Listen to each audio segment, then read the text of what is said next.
Okay. It is 6 p.m. and I will call this meeting of the Lunenburg Town Council to order. Before we begin, I'd like to acknowledge that we're in Mi'kma'ki, the ancestral and unceded territory of the Mi'kmaq people. And with that, I will look for a motion to approve tonight's agenda. Moved by Councillor Duggan, seconded by Councillor Bertles. Any additions or deletions? Seeing none, all those in favor? Opposed? Motion is carried. We'll now approve the October 12th meeting minutes. Can I get a motion to approve those? Moved by the Deputy Mayor, seconded by Councillor Bertles. Any errors or omissions to note? Seeing none, all those in favor? Opposed? The motion is carried. We have one public presentation tonight. It is from Jamie Myra, the President of the Lunenburg Board of Trade, regarding special events permit application and grant request for holiday celebrations from the 26th to the 28th of November. So with that, I will turn the floor over to Jamie. Jamie, you can see the clock. You've got 10 minutes. Yeah. And then we'll have 5 minutes of questions. And if there are further questions of Jamie, we'll get to them when they're further down the agenda. All right, the floor is yours.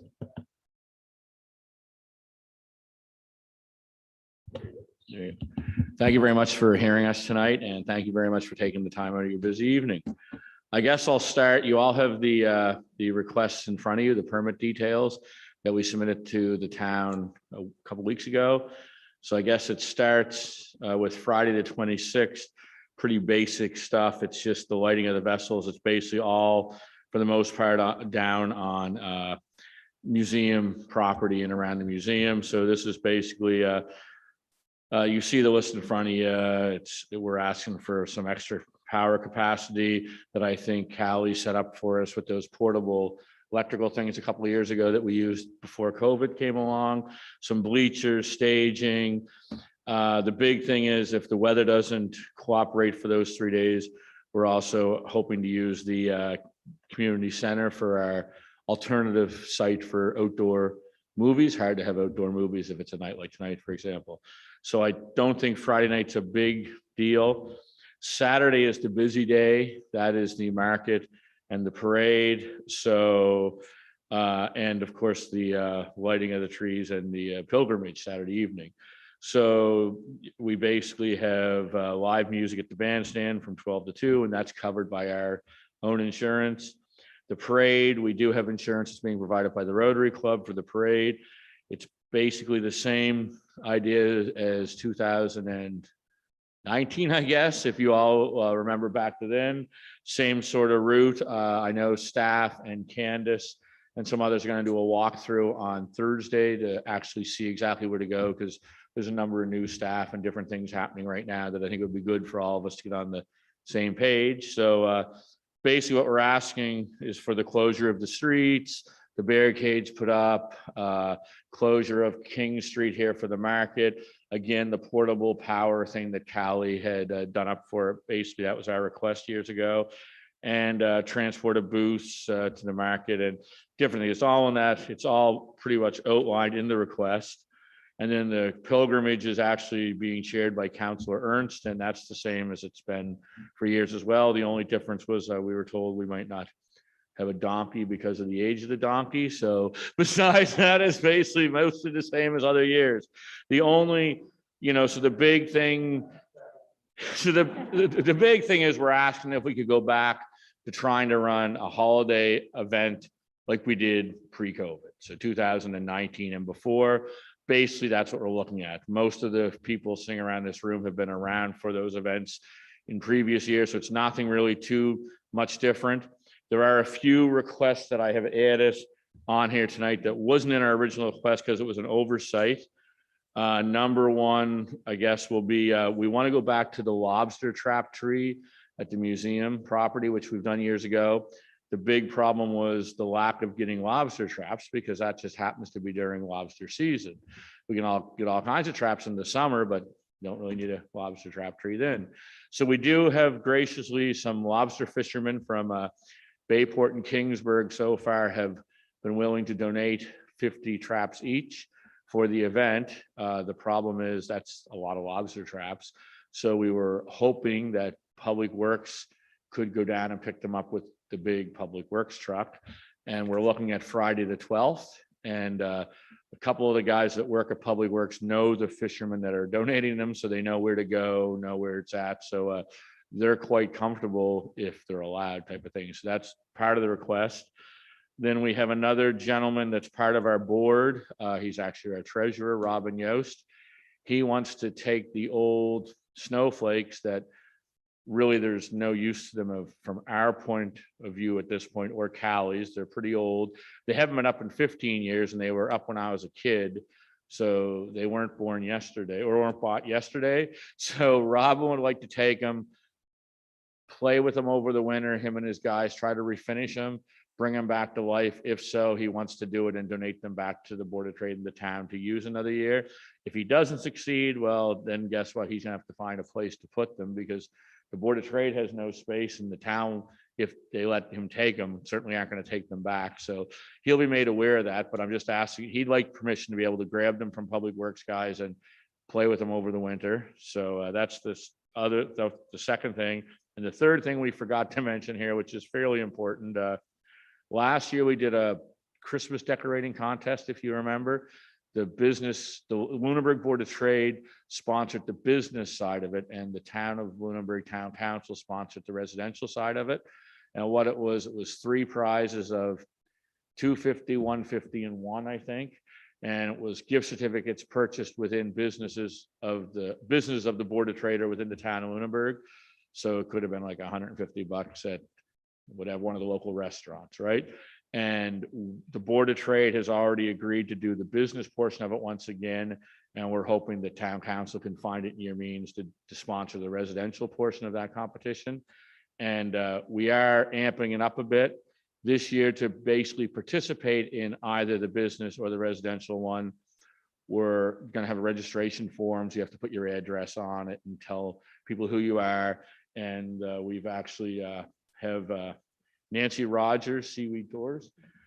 She's going to start on Friday, I think it is, doing tours of everybody participating in it.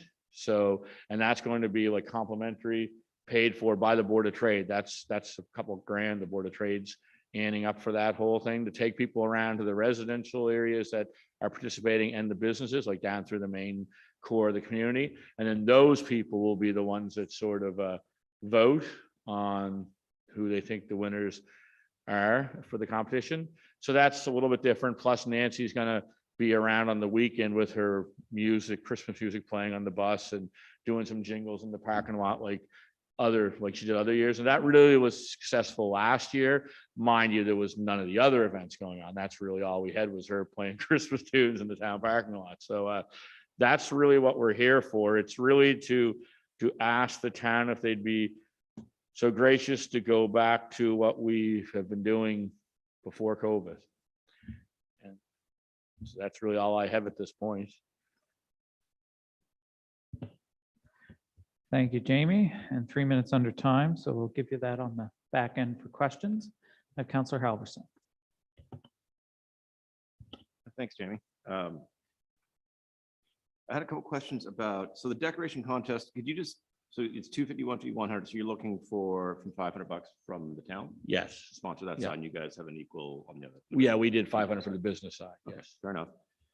The other thing I'm not seeing here, you've asked about perhaps using the community center as a rain venue in case of Yeah. you can't do the film down here. I don't see a COVID plan. So, I mean, I know our restrictions are loosened. Most of this is outdoors. What are you telling participants in the parade? What are you telling anyone who's going to you have people who are monitoring to make sure you're COVID compliant in any of these, mass events? So the indoor events like the community center, we have to follow the community center's COVID protocol. So they'd have to be double vaccinated if it's an indoor event. They'd have to be at a capacity, whatever the community center's capacity is at the time. I think they're at 100% now anyways. But you have to, it's whatever the government's COVID protocols are at the time. We're going to be following whatever they are, whatever the province has at the time. That's what we're going to be following. We didn't do up a plan as of yet because we're going to wait till the week of, because as we've all seen, COVID protocols can change weekly. So at this point, all we're telling people is we're going to be following whatever the COVID protocols of the day might be. We will be enforcing very strictly. So the community center, obviously, whatever the town has in place for the community center, we'll have to follow. We did contact the Department of Health today and reached out to Halifax Parade of Lights. And for the parade at this point, all is we're planning to do is, you know, on all our posters or our advertisements, we're going to encourage mask wearing. And really, if you can, stay in your close-knit little bubbles when you come to watch. Besides that, we've been told there really are no COVID protocols at this point for outdoor events. There's no capacity limits. There's no vaccination things because there's so many different points of entry for a parade. You'd never be able to control that. So what she said to Candace actually was outdoor events, you've basically got it pretty lucky. Indoor events as a whole, you have to have an actual plan for an indoor event presented to them in case an inspector would show up and whatever. But for an outdoor event, they're really basically outdoor events right now are almost back to the way it was before COVID. So we can encourage masks on our posters and our media blurbs, but there's really no way to enforce masks. So the only other two things there then are, if it does move indoors, Yeah. are you providing the people to do those checks, to check IDs? We'll have people at the You'll, door. you'll Yep. take care, that's not on the Yes. town. And then I guess just for the parade participants, so often as we've seen, you know, part of that parade is handing things out to kids and candy and things like that. Are there any precautions in place on that as far as? To our knowledge, they're allowed to do that at this point. I mean, it's basically going to be, I think the parade, this is going to be one of the first events that's almost going to be run pre-COVID. And that's how they're almost telling you to run it. But it's going to be up to really parents with kids. If you don't want a kid taking something from someone handing suckers out, it's going to be up to you to control your own children, right? And if you aren't sure of who's standing next to you, because there's no way we can tell if they're vaccinated or not, then you're gonna have to make your own choice. I mean, I know what I'd be doing if I had little kids. I'd probably go with the group that my little kids hang out with, because you know they're probably all vaccinated going to school, and then you wouldn't have a worry. But it's gonna be different. And if people have fears, you know, they might not want to come out, and that's their personal choice. But I think what they're doing is trying to push these events. I see today Liverpool announced they're also having their Santa Claus parade this year, which is nice to see. So I think that the government's even pushing when it comes to outdoor events. Be safe, be wary that it's still out there, but, you know, enjoy things. Yep. Thanks. I have the deputy mayor, then myself, then Councillor Duggan. Thank you, Worship. Thanks, Jamie. Actually, it's nice to, you know, have the enthusiasm to bring some normalcy back in the community once again. The question I have you ever given any thought to using the parking lot, like the Lincoln Street parking lot there, as opposed to the King Street as a venue for, you know, the outdoor activities? It has an electrical unit there and everything, and you do your summer fest thing, what used to be out there. Is that given any thought to that? We haven't this year, only because what we have to do now for the parade, we had to start in 2019. There's actually no parking on the only side of parking there is, I guess, on Lincoln Street, but there's no parking on Lincoln Street that day. They put the signs up like they do for Street Fest, like Friday night or Saturday morning. And because of what happened in another community a few years ago, scared of kids running out between cars, everything else. So with the elimination of every parking spot on Lincoln Street, we feel it's probably important to have that Lincoln Street parking lot for cars to park for this year. It is something we could certainly look at another year, right? But that's why we have never looked at it just ever since that date, because we're already losing, I don't know, probably 25 or so parking spots. And that was done for the right reason. It was done for safety, right? Yeah. So that's why that's never been looked at this time, but it could certainly be something that looked at in the future. I know the King Street Market, the way it was set up was sort of neat, because it was always right around where they did the pilgrimage as well. So they used to run the market right up until the pilgrimage started. So it sort of used to work together once we brought it back in. So that might have something else, but you know, that was never really to be discussed, to be honest with you. Okay, thanks. Thanks. Jamie, I just have two quick ones. One, are you going to, for parade participants, not spectators, are you going to check proof of vaccination? Just We because they'll call- be going along the route. Yeah, you mean the The people- individuals participating in the like in the parade. floats, yeah. Yeah. No, we contacted, because we thought we might have to do that. And the Department of Health said today we don't, because the way they consider it is Most people are on floats or walking along, and they'd be part of their own little group. So it's really up to, for example, if Stan's put a float in, for example, it's really whatever, Stan's staff would be on the float or family. So it's up to them whether they feel comfortable or not, whether they're vaccinated. Now, most businesses, I think, along Lunenburg that have like pretty high compliance rate. Yeah. But we didn't ask for that this time because the Department of Health said we didn't have to. It's certainly not something that's in their mandate at this. Yeah, and I point. was thinking specifically to the people that might be handing things out. Oh, I know. We didn't, to be honest, even think about that. We just asked them we were trying to follow everything they're putting in front of us only because they're the ones that technically know more Yeah. than we do. So, yeah. And with some of the, Yeah. Yeah. well, we'll get to that later in the Yeah. debate. Okay. And the other one was with regard to some of the other outdoor events like the market and stuff that it might be hard for the tree lighting, but where there may be points of entry that could be a little bit more managed and controlled where the parade wouldn't be. Have you considered that? We haven't, because again, we've been told for outdoor events, it really isn't necessary. And again, where the market is, there's about 4 different or 5 different points of entry there on King Street. So Okay. you'd have to have it sort of blocked off, a lot more secure than what the market is. It's really wide open. So we haven't even discussed that. At this point, I'd say we weren't planning on, Uh-huh. because again, we did ask, and that was one of the specific questions we asked today when we talked to the Department of Health, because I actually thought you might have to be if you were on a float or if you were a participant, but you don't. Okay. I think that'd be something to at least disclose to Yeah. people. Yeah. And Counselor Duggan quickly, and then we'll move on. My question was very similar to Peter's, but has there ever been consideration to having the market in the parking lot of the rec complex and allowing more vendors and just a larger variety that would draw people in a different way? Well, the reason it never was at this point, because the reason it wasn't, because usually the Christmas market at the community center is on the same time. So you'd need the community center parking lot and probably blocks around it for the people attending the Christmas market. It was only recently that we found out that our event is one weekend and theirs is another. So, because theirs is now the following weekend. So we decided for this year, because to be quite honest, if we knew we were going to be able to have this provincially, we'd probably be here in front of you much earlier. So this is sort of a last minute thing. It's going to be done, I think, very professionally and very good, but things like those details, I'm sure we'll look at for another season, because I think this year we'll have a hard time maybe filling just this little spot here, because it is last minute. I know Coco's been advertising on her Facebook page and some other areas trying to get people to come to the market. But no, it's a great question, and it's something that we'd certainly look at another year. But again, this is sort of like, let's put together what we did before and we thought worked, and get the same people involved and get her done, because we're running out of time, to be honest. Okay. Thank you, Jamie and Candace, for joining us. You're up later on the agenda. We will move on now. Thank you very much.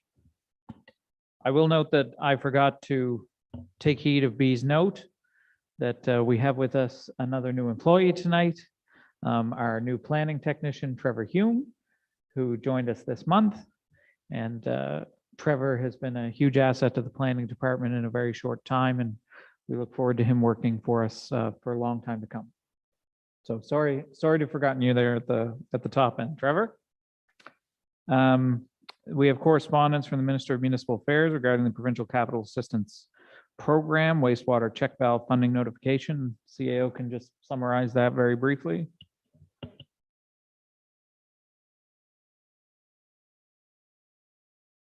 Your worship, I think I'd throw the question over to the finance director. She'd be surprised. She'd probably be more informed about it. So this was a capital project that was in our approved budget for fiscal 21-22 as part of the recommendations from our saltwater intrusion study. And so this is 50% funding towards that project. So that is great. We had previously been funding it all from our own deed transfer tax. So that will help with that. Okay, thank you, Lisa. All right, that takes us on to committee meeting minutes, recommendations, reports, and notices of motion. There is a report there from the Protective Services Committee with a recommendation, and I will turn it over to the deputy mayor to introduce that. Thank you, Worship.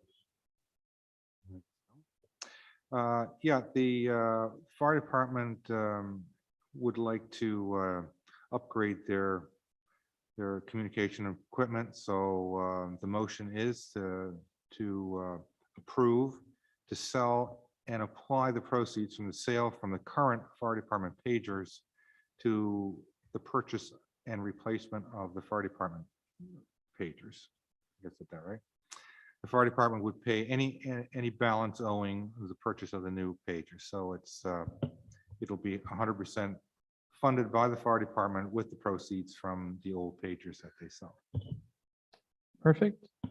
So there's a draft motion provided there. Is it anyone's pleasure to move that? Moved by Councillor Ernst, seconded by Councillor Sanford. I'm just going to. You're going to raise a conflict, yes? I was thinking about that as I looked over, so we'll note that Councillor Bertels has declared a conflict on that. Any discussion or debate on the motion? Seeing none, all those in favor? Opposed, the motion's carried. Quickest step away for a conflict ever. That takes us on to new business, which comes up for our presentation, the request for a special event permit application and grants from the Board of Trade. There's a draft motion provided. B, I'm wondering the three items that were late additions, I mean, presuming council wishes to move those, we can just trust that you know what they are and how to add them in. I think I tried to capture them all, your worship. Yeah. All right. Contributions of time and effort and, yeah, and the cash contribution. We don't approve motions, we don't know what they are. So there is a draft motion provided. If anybody has any further questions of the Board of Trade prior to getting to that, I'll entertain them now. The Deputy Mayor, I'll move the motion to approve. including the three late breaking items. Yes. Okay, seconded by Councillor Sanford. Is there any discussion or debate on that? Councillor Sanford.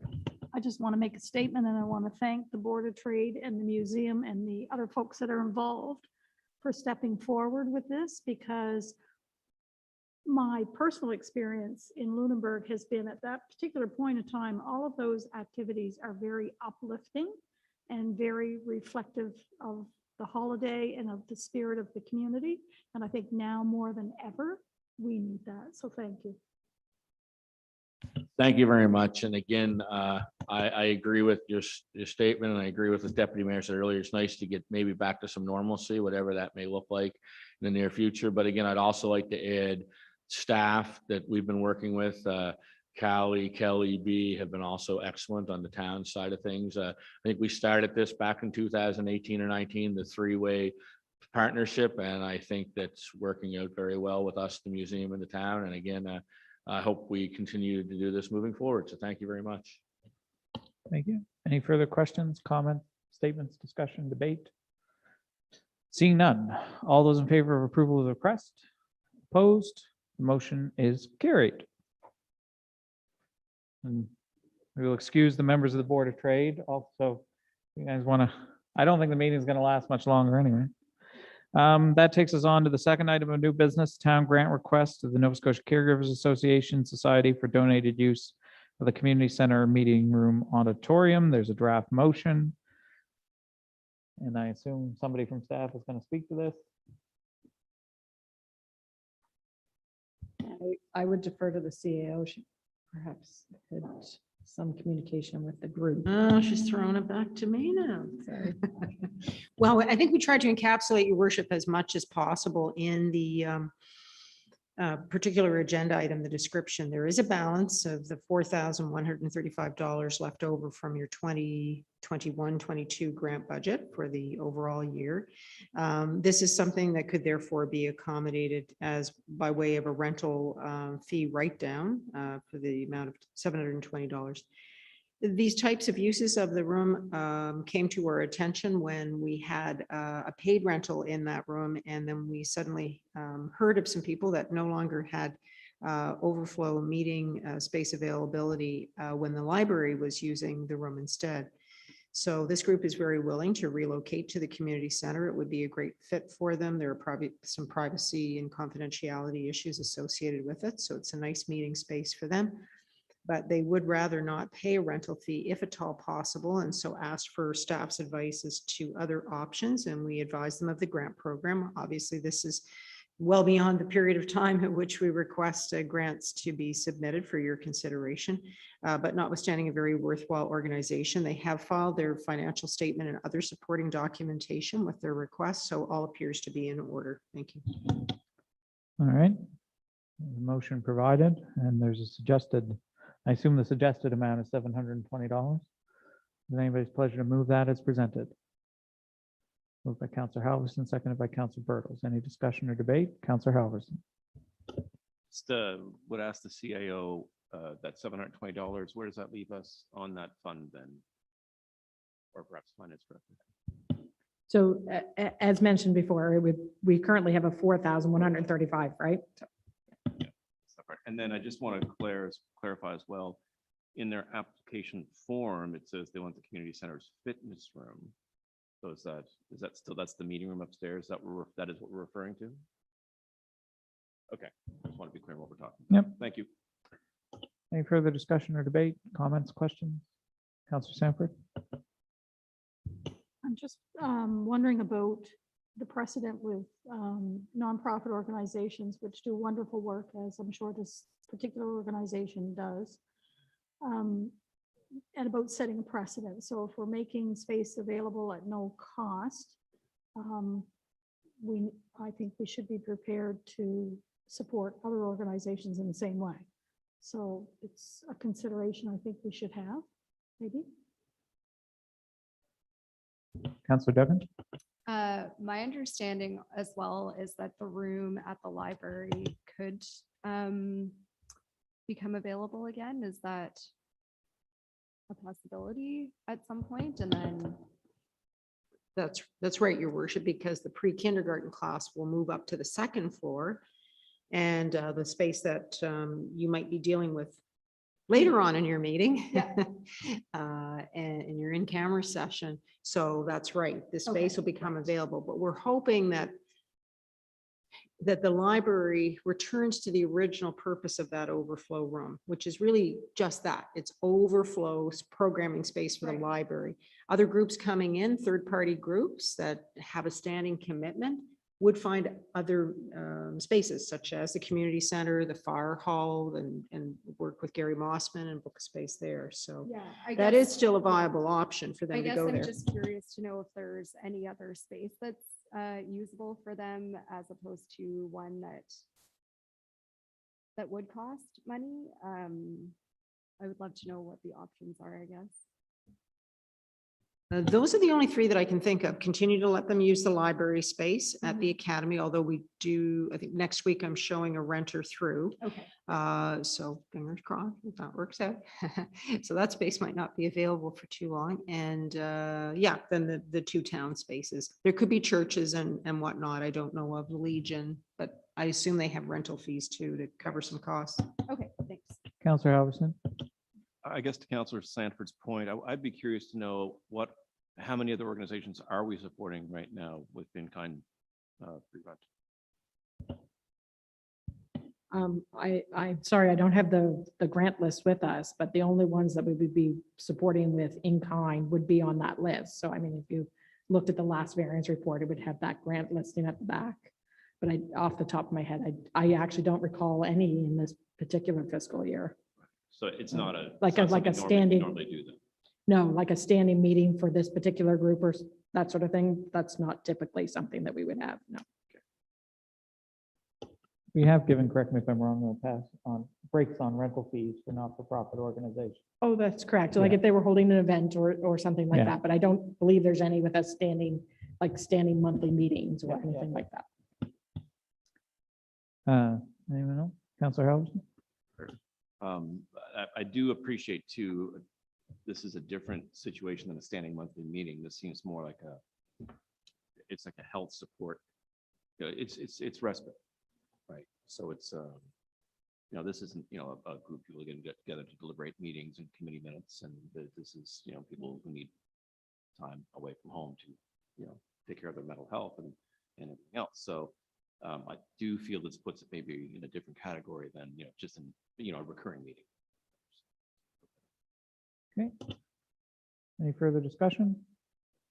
Seeing none, all those in favor? Opposed, motion is carried. All right, that takes us to number 10, meeting camera. I need a motion to meeting cameras pursuant to section 22.2 of the Municipal Government Act. Moved by the Deputy Mayor, seconded by Councillor Duggan. All those in favor? Opposed, motion is carried, and we'll take